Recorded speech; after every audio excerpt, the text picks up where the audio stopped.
To dare is to do, a short phrase that means more than you imagine. Christopher Columbus didn't know what he'd find when he sailed west. Mahatma Gandhi wasn't 100% sure nonviolence could bring freedom, and the Wright brothers sort of hoped their plane would fly. Ultimately, there is one common theme here. They all dared to do the impossible and were rewarded greatly. From the get-go, automobile companies have defied limits, broken barriers, and redefined the true meaning of speed. But that is not what to dare means, right? The Jaguar XJR9 was equipped with a powerful V12 engine which made it successful in the 24 hours of Le Mans. Well, the Ferrari 250 GT also found success in the World GT Championship using a similar engine. To dare is to leap into the unknown, to break the mold, to challenge the status quo. And in 1986, BMW swam against the current to build the M3 E30, a car that put them one step away from bankruptcy.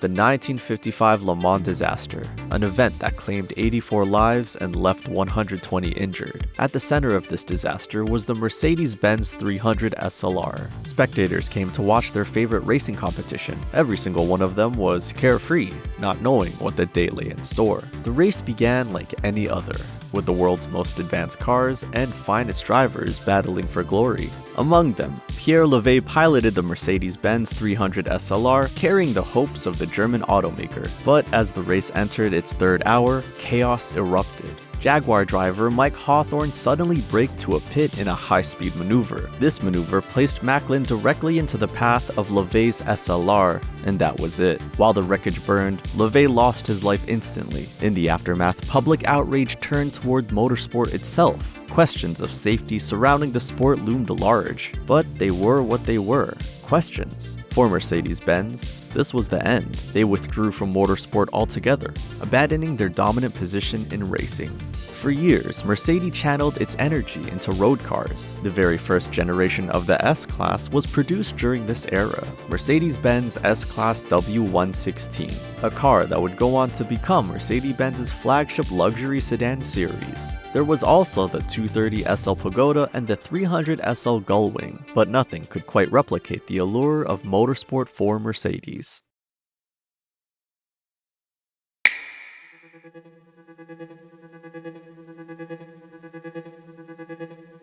By the early 1980s, the air around motorsport had transformed. Stricter safety standards, advancements in technology, and a reimagined approach to racing. All three created a much better sporting environment, and for Mercedes-Benz, the stage was set to return. They came back with a car that would go on to define an era, the Mercedes-Benz 190E. The 190E was introduced in 1982 as part of the W201 series. But most importantly, it wasn't initially designed for racing. The engineers behind it had one goal, a compact executive sedan that combines luxury, reliability, and innovation. But under the surface lay the potential for something extraordinary. To create a competition racing version, Mercedes collaborated with Cosworth. Together, they developed the 190 2.316 engine, a high-performance variant powered by a 2.3-liter inline-4 engine with dual overhead cams and 16 valves. This engine produced 185 horsepower, allowing the car to accelerate from 0 to 60 miles per hour in a matter of seconds, 7.5 to be precise. But this wasn't enough. Mercedes wanted a comeback that was infallible, so they made sure no stone was left unturned. The car was built with multi-link rear suspension, precise aerodynamics, and a limited slip differential, making it supremely agile on the track. And at long last, they were red. Mercedes officially debuted the 190E 2.316 at the Nürburgring in 1984 during the inaugural Race of Champions. The race featured legendary drivers including Niki Lauda, Alain Prost, and Ayrton Senna, each with their own freshly made 190E. Senna in particular stunned the motorsport world by taking victory. The whole world was forced to acknowledge the car's immense potential. Building on this momentum, Mercedes entered the 190E into the Deutsche Tourenwagen Meisterschaft, or DTM series, and with ease, the car consistently outperformed its rivals.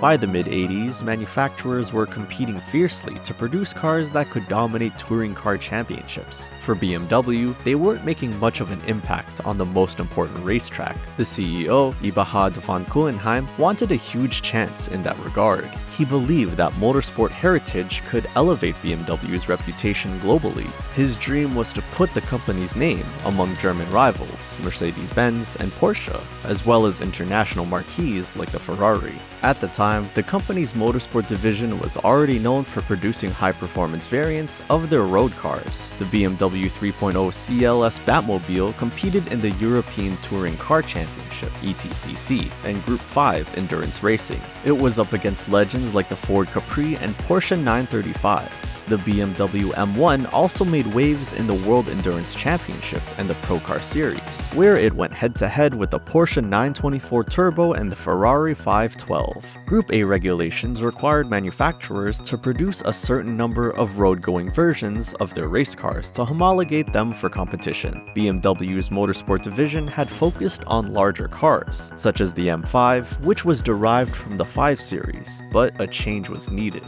While most manufacturers separated their racing and road car divisions, von Kuenheim insisted on blurring the lines. He told BMW's engineers and the motorsport division to create a car that could win races but still be sold to the public as a road car, with minimal compromises. The directive became the foundation of the M3 E30 project. The success of the Mercedes-Benz in Group A was their strongest motivation. The stakes were high, and BMW could not afford to fall behind.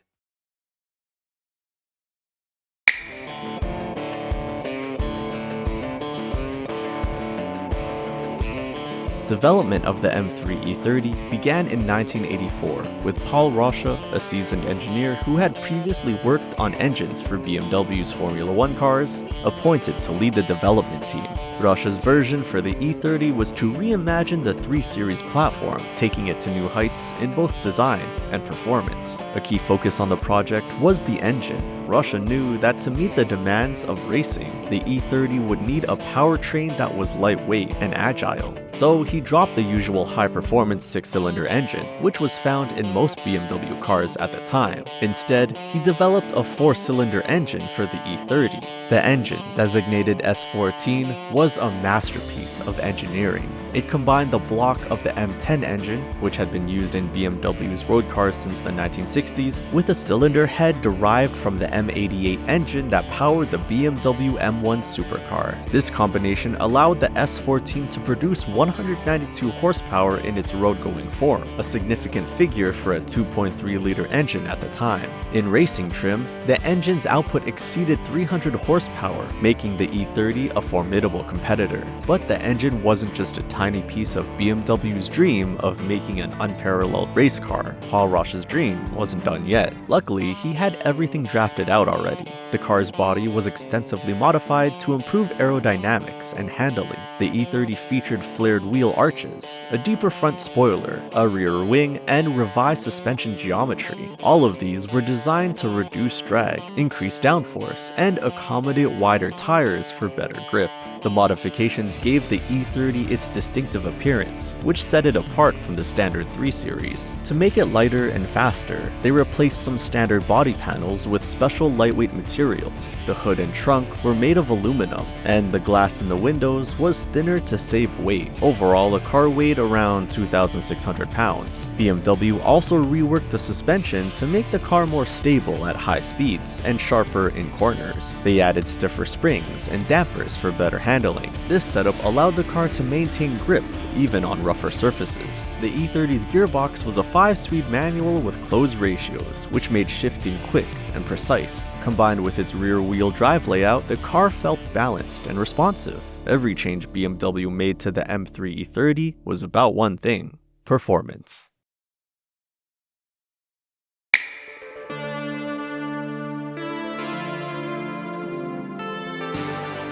The first E30 rolled off the production line in 1986, and it immediately made an impact. BMW initially built 5,000 units to meet the homologation requirements, but demand for the car far exceeded expectations. People all over were drawn to its sharp handling, steering, and its high-revving engine. On the racetrack, the E30 quickly proved its worth. In its debut season, it secured victories in multiple Group A Touring Car Championships, including the prestigious During Touring Car Championship, DTM. Every single member of the development team was applauded for a job well done, but the highest praise went to Vaughn for his bold decision to produce road-going versions of the M3 E30 race car, a risk that paid off massively. Over 10,000 units rolled off the production line before the team agreed that was more than enough.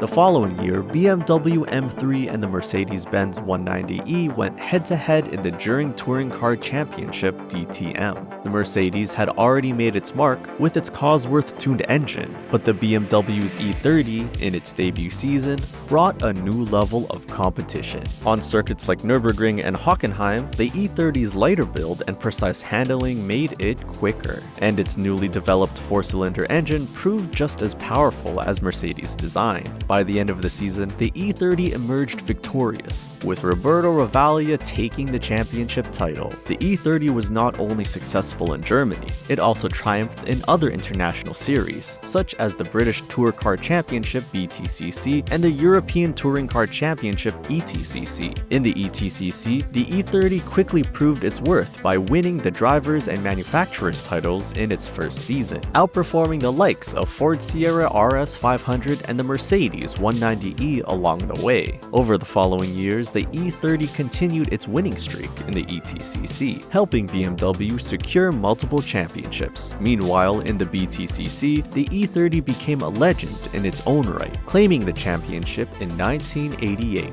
The early victories of the M3 E30 cemented its reputation as a motorsport icon. Over the next few years, BMW continued to refine the car, introducing several special editions and upgrades. The most significant of these was the M3 Evolution, which featured a more powerful 2.5-liter version of the S14 engine. This model, known as the Sport Evolution, produced 238 horsepower and incorporated further aerodynamic enhancements.